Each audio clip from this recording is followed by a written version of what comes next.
Hello everyone. Today we are going to see about நுண்ணியல் பொருளியல் அறிமுகம். நுண்ணியல் பொருளியல் அப்படின்னா என்னது? Micro economics. மைக்ரோ எக்கனாமிக்ஸ் உடைய இன்ட்ரோடக்ஷன் தான் நம்ம இன்னைக்கு பார்க்க போறோம். This is our first unit.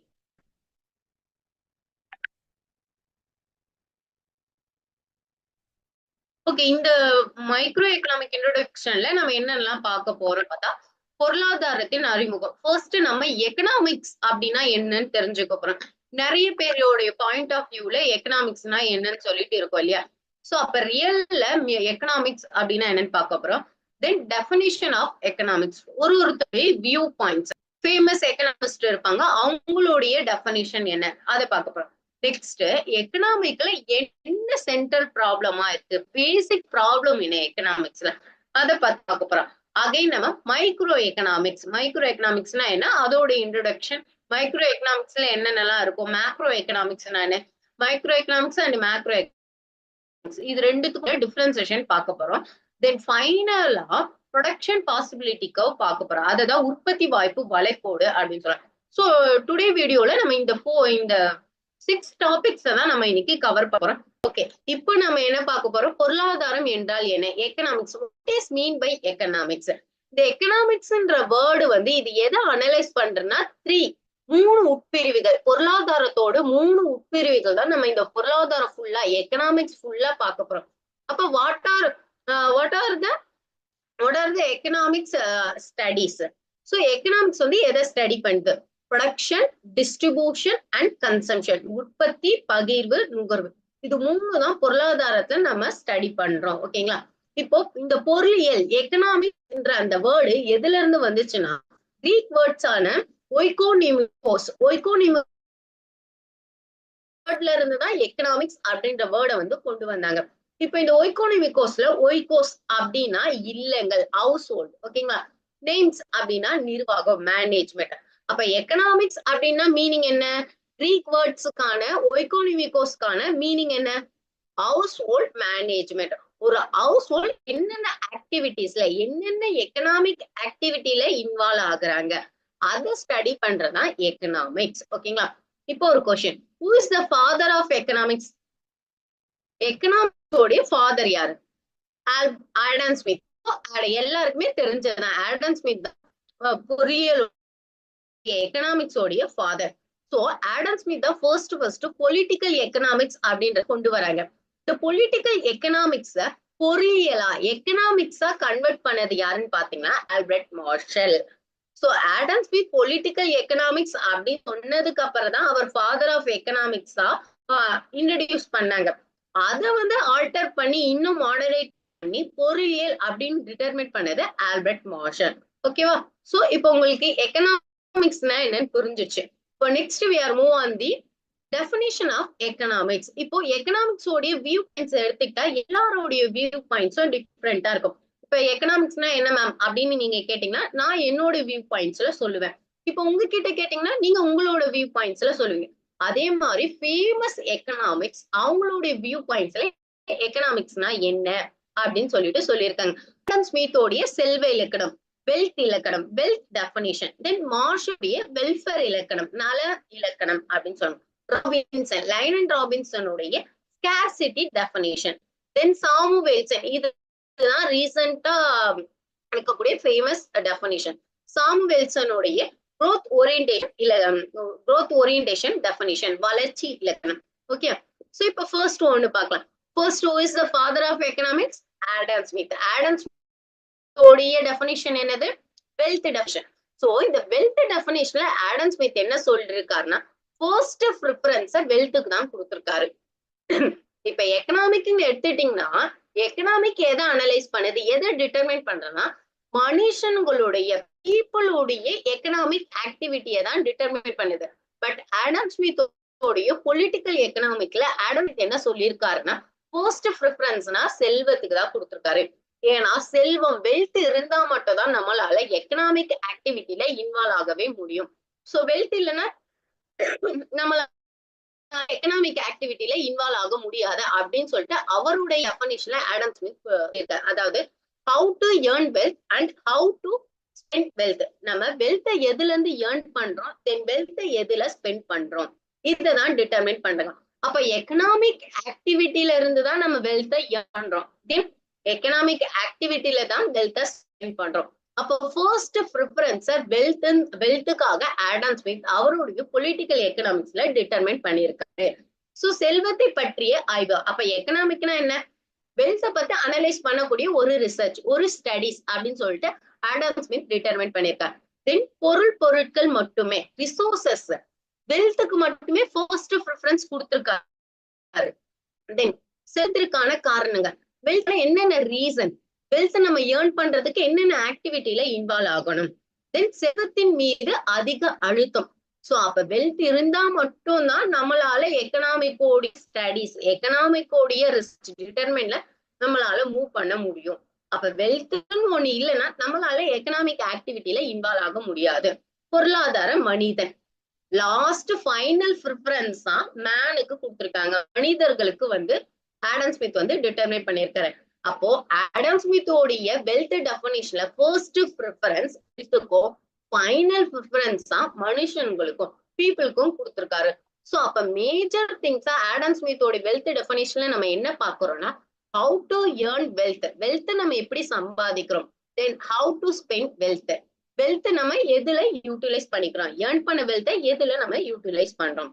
Okay, இப்போ நான் மந்த்லி 10,000 ஏர்ன் பண்றேன்னா அந்த 10,000 எந்த எக்கனாமிக் ஆக்டிவிட்டில இருந்து நான் ஏர்ன் பண்ணேன். சோ அப்ப நான் எக்கனாமிக் ஆக்டிவிட்டில இருந்து 10,000 ஏர்ன் பண்ணிட்டேன். இப்போ எந்த எக்கனாமிக் ஆக்டிவிட்டில நான் இந்த 10,000 ஸ்பெண்ட் பண்ண போறேன், இதை டிட்டர்மைன் பண்ணதான் wealth definition. Okay, so Adam ஸ்மித்தோடைய திறனாய்வு கிரிட்டிசைஸ் பண்ண போறோம். சோ இந்த டெஃபினிஷன்ஸ் கரெக்டா இல்லையா? சோ உங்களுடைய பாயிண்ட் ஆஃப் வியூல ஆடம் ஸ்மித்தோடைய டெஃபினிஷனை அக்செப்ட் பண்ணிக்கிறீங்களா இல்லையான்னு சொல்லிட்டு நீங்களே சொல்லுங்க. செல்வத்தை திரட்டுதல், செல்வத்தை செலவிடுதல், இரண்டு அறிவியல். அதாவது சொன்னதுதான் ஆடம் ஸ்மித் என்ன சொல்லியிருக்காரு, வெல்த் எப்படி ஏர்ன் பண்ண போறோம், வெல்த் எப்படி ஸ்பெண்ட் பண்ண போறோம், இது ரெண்டு திங்ஸ மட்டும் தான் அவருடைய டெஃபினிஷன்ஸ்ல கொடுத்திருக்காங்க. அதனால மத்த எல்லா எக்கனாமிக்ஸும் ஆடம் ஸ்மித்தோடைய டெஃபினிஷனை இரண்ட அறிவியல் அப்படின்னு சொல்லியிருக்காரு. ஏன்னா அவர் வெல்த்துக்கு தான் ப்ரிஃபரன்ஸ் கொடுத்திருக்காரு. அதனால இரண்ட அறிவியல் அப்படின்னு சொல்லிட்டு மத்த எக்கனாமிக்ஸ் எல்லாரும் டிட்டர்மைன் பண்றாங்க. ஓகே, இப்ப next we are move on the Albert Marshall welfare இலக்கணம். நால இலக்கணம் ஆடம் ஸ்மித் எப்படி செல்வத்துக்கு ஃபர்ஸ்ட் ப்ரிஃபரன்ஸ் கொடுத்தாரோ அதே மாதிரி ஆல்பர்ட் மார்ஷல் அப்படியே ஆப்போசிட்டா மனிதர்களுக்கு, பீப்புளுக்கு ஃபர்ஸ்ட் ப்ரிஃபரன்ஸ் கொடுத்துட்டு வெல்த்துக்கு, செல்வத்துக்கு ஃபைனல் ப்ரிஃபரன்ஸ் கொடுத்திருக்காரு. அப்ப ஒரு மனிதன் எக்கனாமிக் ஆக்டிவிட்டியில அவனுடைய ஆர்டினரி லைஃப் எப்படி ரொட்டேட் பண்றான், மனுஷனா இருக்கும் ஒரு நார்மல் பீப்புள் அவருடைய லைஃப, ஆர்டினரி லைஃப எப்படி டிட்டர்மைன் பண்றாங்க, இதுதான் நல இலக்கணம் அப்படின்னு சொல்லிட்டு ஆல்பர்ட் மார்ஷல் டிட்டர்மைன் பண்றாங்க. பொருளியல் கோட்பாடு அப்படின்னு சொல்லிட்டு 1819 பொருளியல் கோட்பாடுன்னு சொல்லிட்டு அவருடைய டெஃபினேஷனை கொடுத்திருக்காரு. மனிதன் மற்றும் அவனது சாதாரண வாழ்க்கை, ஆர்டினரி லைஃப், ஆர்டினரி லைஃப் எப்படி மூவ் பண்றாரு, ஒரு தனிநபரின் பொருளாதார அம்சத்தையும், ஒரு இண்டிவிஜுவல் பர்சன் அவனுடைய எக்கனாமிக் ஆக்டிவிட்டிஸ் என்ன, சோசியல் ஆக்டிவிட்டிஸ் என்ன, தென் ஃபைனல் ப்ரிஃபரன்ஸா பொருள் நலனை அடைத. சோ ஆர்டினரி லைஃப டிட்டர்மின் பண்ணி ஃபைனலா வெல்த்துக்கும் ப்ரிஃபரன்ஸ கொடுத்திருக்காரு ஆல்பர்ட் மார்ஷல். ஓகே, நெக்ஸ்ட் இவருடைய திறனாய்வு. திறனாய்வுன்னு கிரிட்டிசைசம், இது ஷூட் ஆகுதா இல்லையா, இதுல இருந்து என்ன இருக்கு, என்ன குட்டா இருக்கா பேடா இருக்கான்னு சொல்லிட்டு நம்ம இப்ப டிட்டர்மின் பண்ண போறோம். சோ வெல்ஃபேர் டெஃபினேஷன்ல இது சாத்தியமற்றது, அறிவியலற்றது. சோ கண்டிப்பா இது பிராக்டிகலா அப்ளிகபிள் ஆகாது. ஆடம் ஸ்மித் என்ன சொன்னாரு, வெல்த்துக்கு தான் ப்ரிஃபரன்ஸ் கொடுக்கணும்னு சொன்னார். வெல்த் இருந்தாதான் எக்கனாமிக் ஆக்டிவிட்டில இன்வால்வ் ஆக முடியும் அப்படின்னு சொன்னார். ஆனா ஆல்பர்ட் மார்ஷல் என்ன சொல்றாரு, ஃபர்ஸ்ட் ஒரு நார்மல் மனுஷன், ஒரு சாதாரண மேன் எப்படி ஆர்டினரி லைஃப்ல இன்வால்வ் ஆகுற, வெல்த் இருந்தா தானே எக்கனாமிக்கோட ஆக்டிவிட்டில இன்வால்வ் ஆக முடியும். சோ அதனாலதான் இது பிராக்டிகலா இல்ல, சயின்டிபிக்கா இல்ல அப்படின்னு சொல்லிட்டு எல்லாரும் கிரிட்டிசைஸ் பண்றாங்க. கால நலன் மிகவும் தெளிவற்றது, பீரியட வந்து இதுல மென்ஷன் பண்ணல. எவ்வளவு ஃபைனல் ப்ரிஃபரன்ஸா வெல்த்துக்கு கொடுத்தாலும் எக்கனாமிக் ஆக்டிவ்ல எவ்வளவு பீரியடுக்கு நம்மளால வெல்த் இல்லாம இருக்க முடியும், கண்டிப்பா இருக்க முடியாது இல்லையா. பொருள் முதல்வாத அம்சம் மட்டுமே, பொருள் வந்து ஒன் ஆஃப் த டிட்டர்மினேஷனா தான் ஆல்பர்ட் மார்ஷல் வந்து கன்வெர்ட் பண்ணியிருக்காரு. அதுக்கு வந்து ஃபர்ஸ்ட் ப்ரிஃபரன்ஸா மெயினா வந்து அவர் கன்வெர்ட் பண்ணிக்கல. நலன் பற்றிய நிச்சயமற்ற கருத்து. சோ அப்ப மேனோடைய வெல்ஃபேர் அப்படின்றது நிச்சயமற்றது, ஸ்டேபிளா இல்லாம இருக்கும். வரையப்பட்ட நோக்கம் லிமிட்டட் எய்ம் மட்டும் தான் இருக்கு, லிமிட்டட் டெஃபினிஷன். சோ ஒரு கிளாரிபிகேஷன் வந்து இந்த வெல்ஃபேர் டெஃபினிஷன்ல இல்ல. சோ ஆஸ் யூசுவலா சமூக அறிவியல் மட்டுமே, சோசியலோடைய ஆக்டிவிட்டிஸ் மட்டும் தான் இருக்கு. பட் வெல்த்ன்றது இல்ல, பகுப்பாய்வு அல்ல. சோ பகுப்பாய்வுனா என்ன, பகுப்பாய்வுனா என்னன்னு சொல்லிட்டு இதுக்கப்புறம் நெக்ஸ்ட் கிளாஸஸ்ல நம்ம பார்க்கலாம். சோ இது வந்து பிராக்டிகலா இல்ல, சயின்டிபிக்கா இல்ல, ஒரு கிளாரிபிகேஷன் வெல்த் டெஃபினிஷன்ல, வெல்ஃபேர் டெஃபினிஷன்ல இல்ல. ஓகேங்களா? மத்த எக்கனாமிக்ஸ் எல்லாம் ஆடம் ஸ்மித்தோடைய வெல்ஃபேர் டெஃபினிஷனை கிரிட்டிசைஸ் பண்ணியிருக்காங்க. ஓகே. சோ பற்றாக்குறை இலக்கணம் லைனர்ட் ராபின்ஸ். லைனர்ட் ராபின்ஸோடைய பற்றாக்குறை இலக்கணம். பற்றாக்குறைனா என்ன? ஸ்கேர்சிட்டி. ஆடம் ஸ்மித் வெல்த்துக்கு ப்ரிஃபரன்ஸ் கொடுத்தாரு. ஆல்பர்ட் மார்ஷல் மேனுக்கு ஆர்டினரி லைஃப் எப்படி மூவ் பண்றதுன்னு சொல்லிட்டு ப்ரிஃபரன்ஸ் கொடுத்தாரு. பட் லைனர்ட் ராபின்சன் என்ன சொல்றாருன்னா, ஸ்கேர்சிட்டி ரிசோர்சஸ்.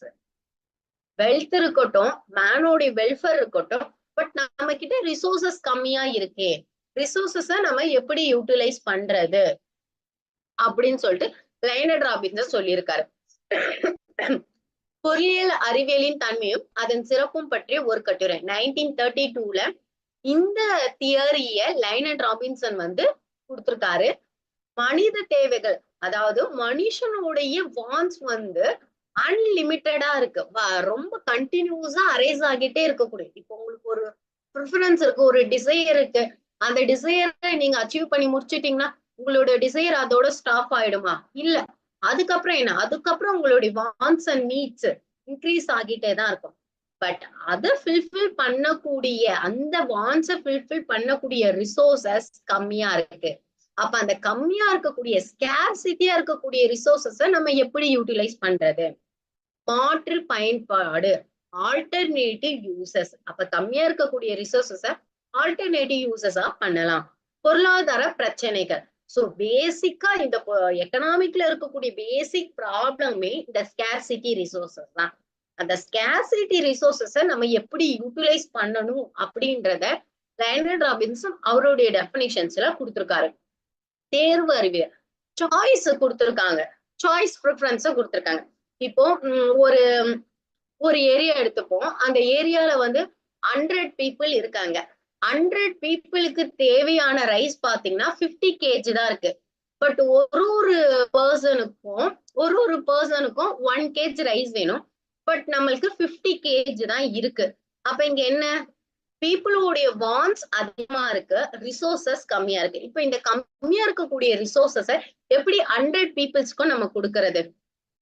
சோ இப்ப நம்ம இதை ஆல்டர்னேட்டிவ் யூசஸா பண்ணலாம். 50% 1 kg ரைஸ கொடுத்துட்டு இதுக்கு ஆல்டர்னேட்டிவா என்ன? ரைஸுக்கு ஆல்டர்னேட்டிவ் என்ன?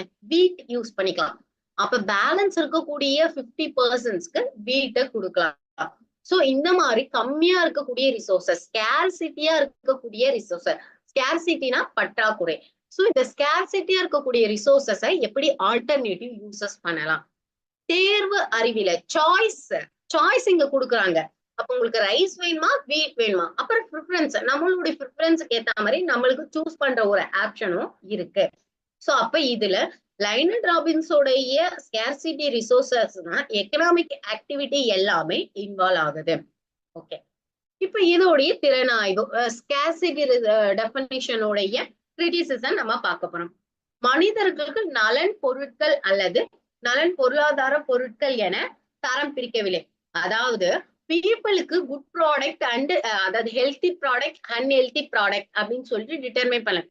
இப்ப எல்லா ப்ராடக்டும் இருக்குன்னா அது எல்லா ப்ராடக்ட்டுக்குமே மனிதர்களுக்கு தேவை, அது மனிதர்களுக்கு நலன் தரக்கூடிய பொருள், நலன் தரக்கூடிய ரிசோர்சஸ் அப்படின்னு சொல்லிட்டு லைனர்ட் ராபின்சன் டிட்டர்மைன் பண்ணியிருக்காரு. பட் ரியாலிட்டியில பாத்தீங்கன்னா அவரு நலன் தரக்கூடிய பொருட்கள், நலன் தராத பொருட்கள், வெல்த் பொருட்கள், அன்ஹெல்த்தி பொருட்கள் அப்படின்னு சொல்லிட்டு அவர் டிட்டர்மின் பண்ணிருக்கணும். பண்ணல. கூட்ஸ வந்து செப்பரேட் பண்ணல, கூட்ஸ செப்பரேட் பண்ணிருக்கணும். எல்லா கான்செப்டும் சொன்னாரு, சாய்ஸ் கொடுத்திருக்காரு, எக்கனாமிக்கோடைய ப்ராப்ளம்ஸை கன்வெர்ட் பண்ணியிருக்காரு, தென் ஆல்டர்னேட்டிவ் யூசஸ் இது எல்லாத்தையும் டிட்டர்மின் பண்ண லைனர்ட் ராபின்சன் கூட்ஸை டிஃபரன்சியேஷன் பண்ணல.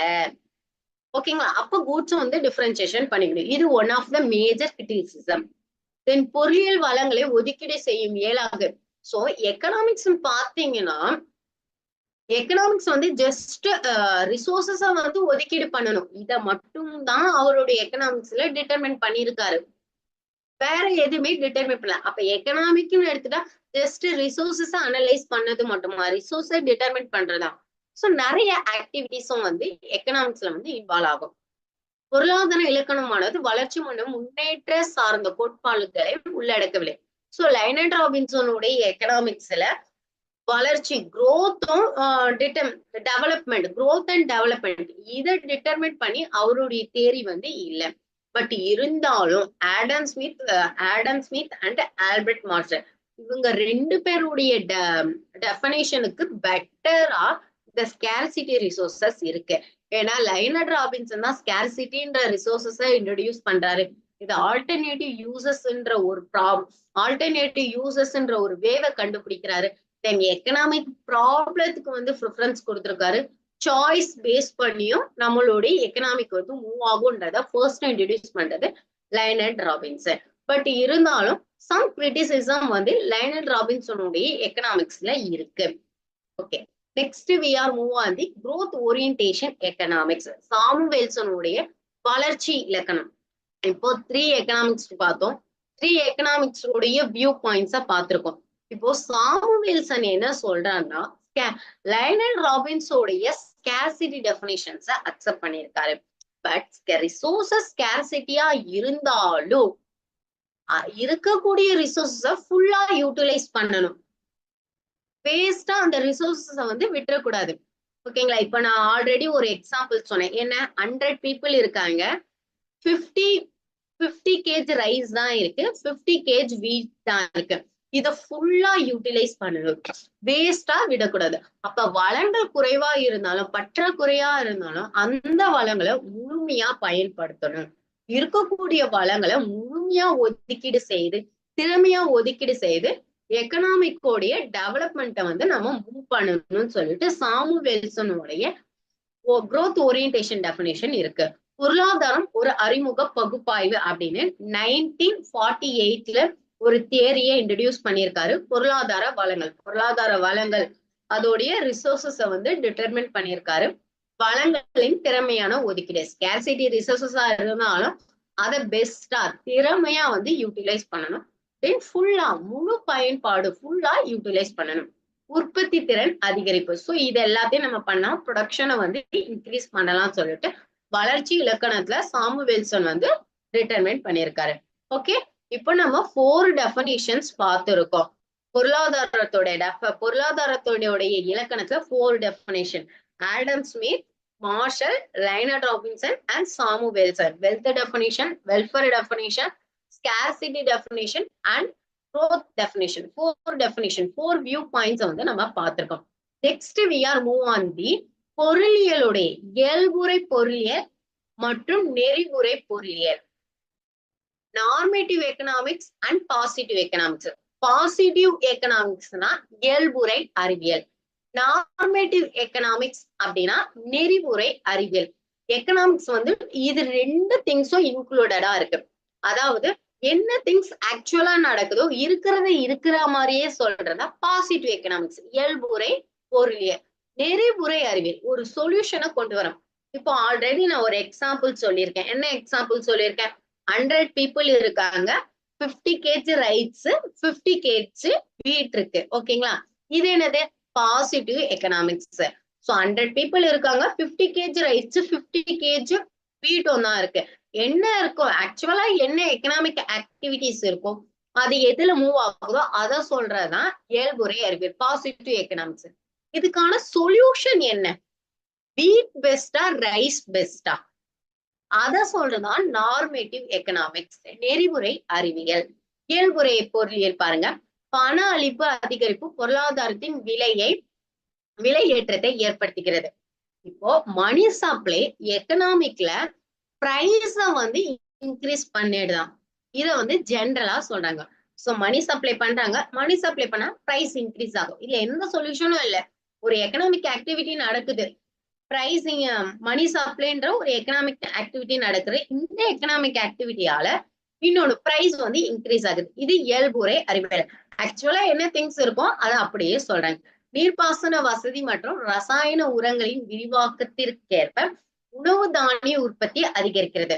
சோ நீர்ப்பாசனமும் உரங்களையும் நம்ம யூட்டிலைஸ் பண்ணா நம்மளுடைய உற்பத்தி வந்து இன்க்ரீஸ் ஆகும். ஆக்சுவலா என்ன திங்ஸ் நடக்குதோ அதை சொல்றாங்க.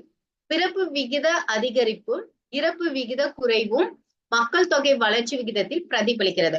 பர்த் அண்ட் டெத் ரேட் வந்து பாப்புலேஷன்ஸ் வந்து கொண்டு வருது. பாப்புலேஷன் ரேட்டை வந்து டிட்டர்மைன் பண்ணும்.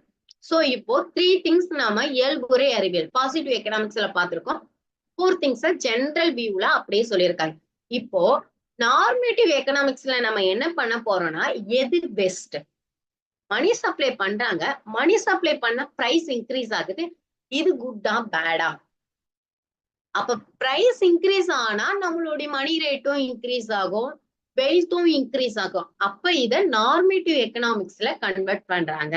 நெக்ஸ்ட் நெறிமுறை அறிவியல் பாருங்க. நார்மேட்டிவ் எக்கனாமிக்ஸ்ல பணவாட்டத்தை விட பணவீக்கமே மேலானது. இத பாசிட்டிவ் எக்கனாமிக்ஸ்ல பார்த்தோம்னா இன்ஃபிளேஷன் டீஃபிளேஷன் அரைஸ் ஆகுது. இது பாசிட்டிவ் எக்கனாமிக்ஸ். இதுவே நார்மேட்டிவ் எக்கனாமிக்ஸ்ல பார்த்தோம்னா இன்ஃபிளேஷன் பெஸ்டா டீஃபிளேஷன் பெஸ்டா, இது ரெண்டுத்துல எது பெஸ்ட், அப்ப இதுக்கான சொல்யூஷன் என்னன்னு சொல்லிட்டு நார்மேட்டிவ் எக்கனாமிக்ஸ்ல நம்ம டிட்டர்மைன் பண்றோம். R you understand? இப்ப உங்களுக்கு புரிஞ்சிருக்கும்னு நினைக்கிறேன். பாசிட்டிவ் எக்கனாமிக்ஸ் நார்மேட்டிவ் எக்கனாமிக்ஸ் இது ரெண்டுத்துக்கும் உள்ள டிஃபரன்ஸ் புரியுதா? பர்த் ரேட் இன்க்ரீஸ் ஆகுது, டெத் ரேட் டிக்ரீஸ் ஆகுது. இது பாப்புலேஷன் ரேட் வந்து சேஞ்சஸ் கொண்டு வரும். ஓகேங்களா? அப்ப பர்த் ரேட் பெஸ்டா டெத் ரேட் பெஸ்டா, இது ரெண்டுத்துல எது அரைஸ் ஆனா நம்மளோட கண்ட்ரிக்கு நல்லது? இது நார்மேட்டிவ் எக்கனாமிக்ஸ். அததான் இன்ஃபிளேஷனை விட டீஃபிளேஷனை விட இன்ஃபிளேஷனே பெஸ்ட் அப்படின்னு சொல்லிட்டு டிட்டர்மைன் பண்றாங்க. கம்பேரிசன் நடக்குது நார்மேட்டிவ் எக்கனாமிக்ஸ்ல. Okay, are you understand? Okay, next we are move on the basic அடிப்படை பொருளியல் பிரச்சனை. பேசிக் ப்ராப்ளம் என்ன? எக்கனாமிக்ஸ் உடைய சென்ட்ரல் ப்ராப்ளம் என்ன? என்ன உற்பத்தி செய்வது? What to production, how to production, whom to production. என்ன உற்பத்தி செய்யறது, யாருக்கு உற்பத்தி செய்யறது, எப்படி உற்பத்தி செய்யறது, இது 3 தான் எக்கனாமிக்ஸ்ல அரைஸ் ஆகக்கூடிய சென்ட்ரல் ப்ராப்ளம், மைய பிரச்சனையா இருக்கு. சோ இந்த மைய பிரச்சனைக்கான சொல்யூஷனை தான் நம்ம எதுல பார்க்க போறோம்? Production possibility curve. இது 3 தான் எக்கனாமிக்ஸ் உடைய ப்ராப்ளம். இந்த எக்கனாமிக்ஸ் உடைய ப்ராப்ளத்துக்கான சொல்யூஷன் எது? Production possibility curve. Okay, next we are move on the micro economics and macro economics. நுண்ணியல் பொருளியல் மற்றும் பேரியல் பொருளியல். மைக்ரோ எக்கனாமிக்ஸ்னா என்ன, மேக்ரோ எக்கனாமிக்ஸ்னா என்னன்னு பார்க்க போறோம். சோ ஃபர்ஸ்ட் இந்த term micro economics and macro economics இந்த டேர்மை இன்ட்ரடியூஸ் பண்ணது யாருன்னா 1933ல ரக்னர் ஃப்ரெஷர் தான் ஃபர்ஸ்ட் இதை யூட்டிலைஸ் பண்ணியிருக்காரு. ஜேஎம் கீன்ஸ் 1933ல அவருடைய வேலை வாய்ப்பு வட்டி பணம் பற்றிய பொது கோட்பாடு மேக்ரோ எக்கனாமிக்ஸ்லயும் இதை வந்து டிட்டர்மைன் பண்ணியிருக்காரு. இந்த ரெண்டுத்துக்கும் உள்ள டிஃபரன்சியேஷனை கொண்டு வந்திருக்காரு. சோ இப்போ நம்ம மைக்ரோ எக்கனாமிக்ஸ் அப்படின்னா என்னன்னு பார்க்கலாம். மைக்ரோ எக்கனாமிக்ஸ் பாத்தீங்கன்னா எக்கனாமிக் ஆக்டிவிட்டிஸ தனித்தனியா இண்டிவிஜுவலா டிட்டர்மைன் பண்றது எக்கனாமிக் ஆக்டிவிட்டிஸ். சோ அப்ப ப்ரொடக்ஷன், பிரைஸ், சப்ளை, டிமாண்ட் இப்படின்னு சொல்லிட்டு ஒரு எக்கனாமிக் ஆக்டிவிட்டிஸும் இண்டிவிஜுவலா டிட்டர்மைன் பண்றதா மைக்ரோ எக்கனாமிக்ஸ். பேரியல் பொறியியல் மேக்ரோ எக்கனாமிக்ஸ்னா ஓவரால் கண்ட்ரி, ஓவரால் வேர்ல்டு, ஒட்டு மொத்தமா ஓவரால் ப்ரொடக்ஷன் என்ன, ஓவரால் டிமாண்ட் என்ன, ஓவரால் சப்ளை என்ன. சோ இந்த மாதிரி அக்ரிகேட்டா டிட்டர்மைன் பண்ணதான் மேக்ரோ எக்கனாமிக்ஸ். சோ நுண்ணியல் பொருளியல் தனிப்பட்ட மனிதர்கள், ஒரு individual person, individual household, individual industries இதோடைய ஆக்டிவிட்டிஸ் டிட்டர்மைன் பண்ணதான் மைக்ரோ எக்கனாமிக்ஸ்.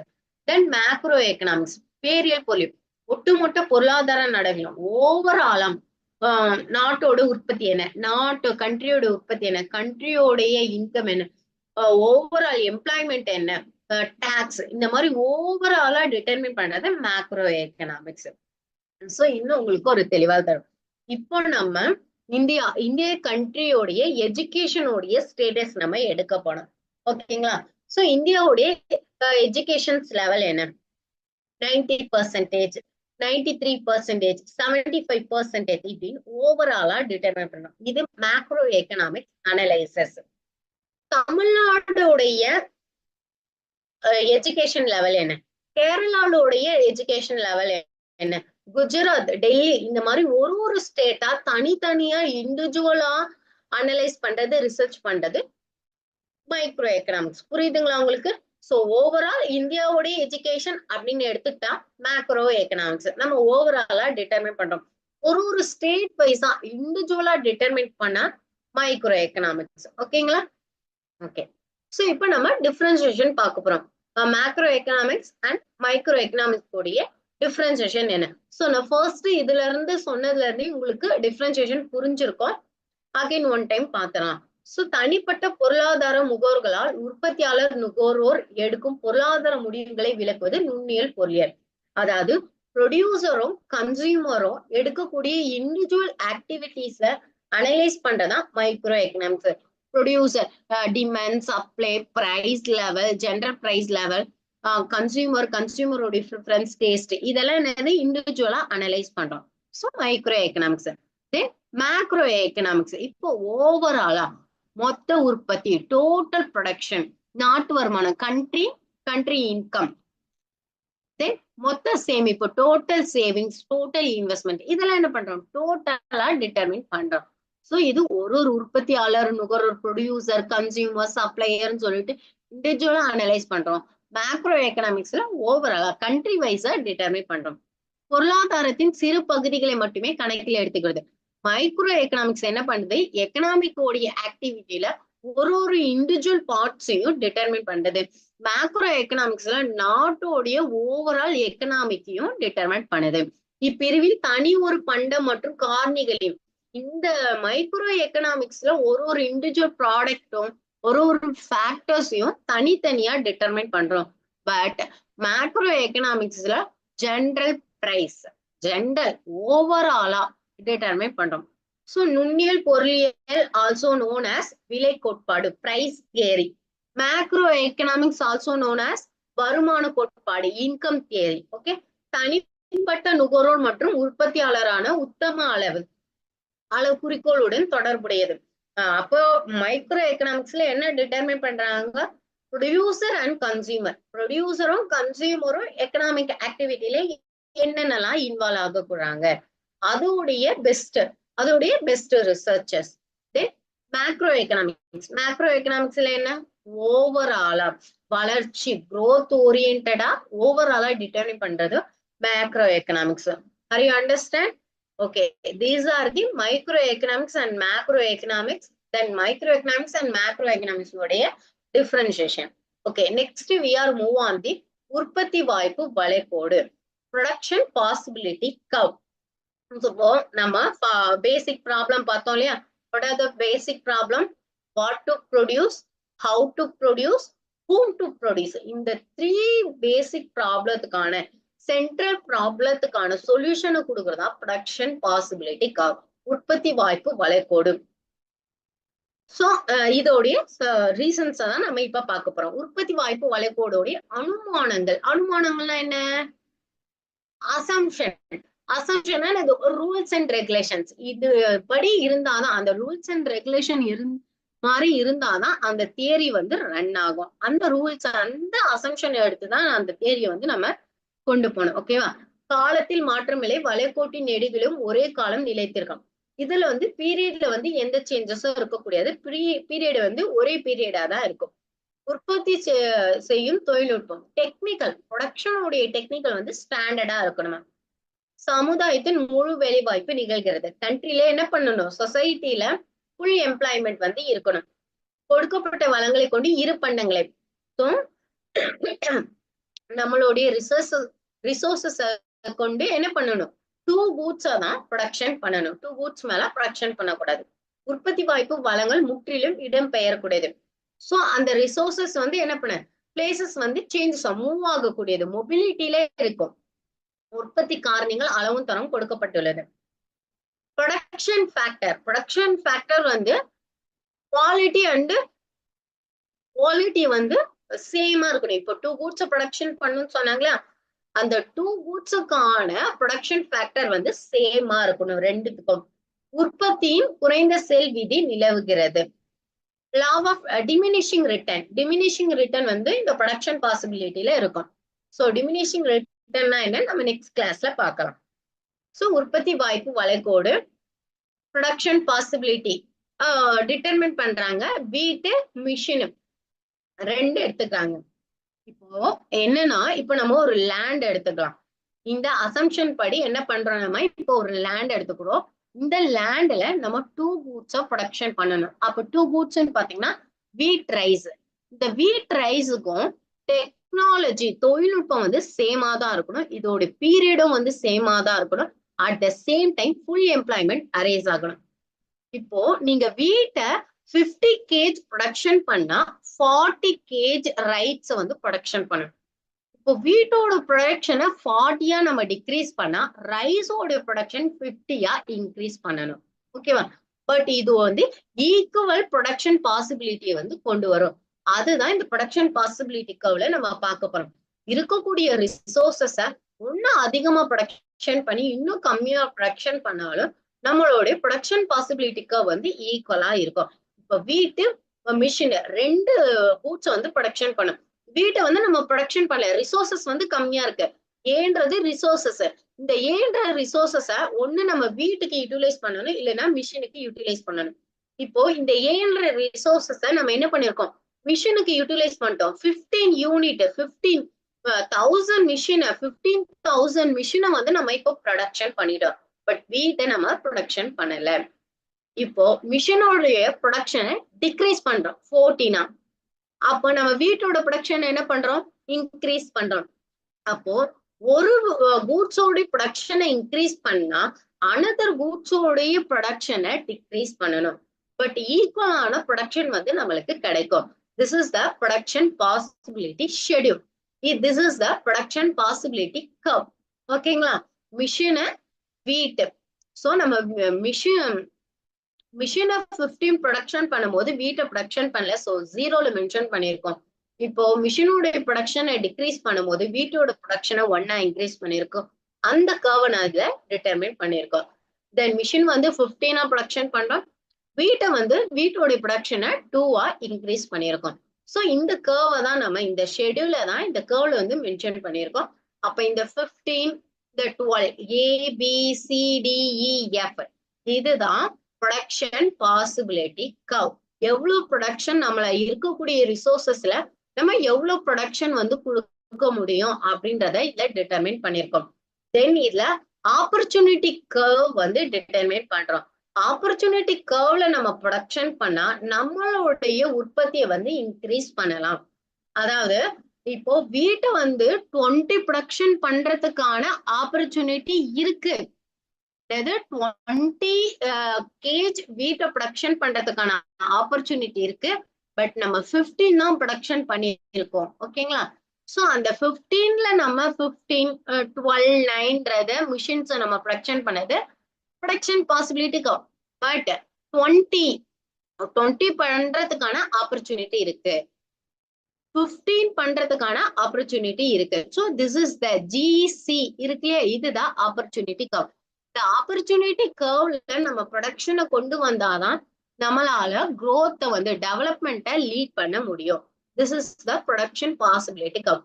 இப்போ இவங்களுக்கான கொஷின்ஸ். இப்போ அந்த பேசிக் ப்ராப்ளத்துக்கான basic what are the central problem of economics, what to produce, how to produce, whom to produce. அதுக்கான ஆன்சர் கிடைச்சிருச்சா? இப்ப நீங்க தான் சொல்லணும். அதுக்கான ஆன்சர் இந்த ப்ரொடக்ஷன் பாசிபிலிட்டி கர்வ்ல இருந்து நம்ம எப்படி கொண்டு வந்தோம்?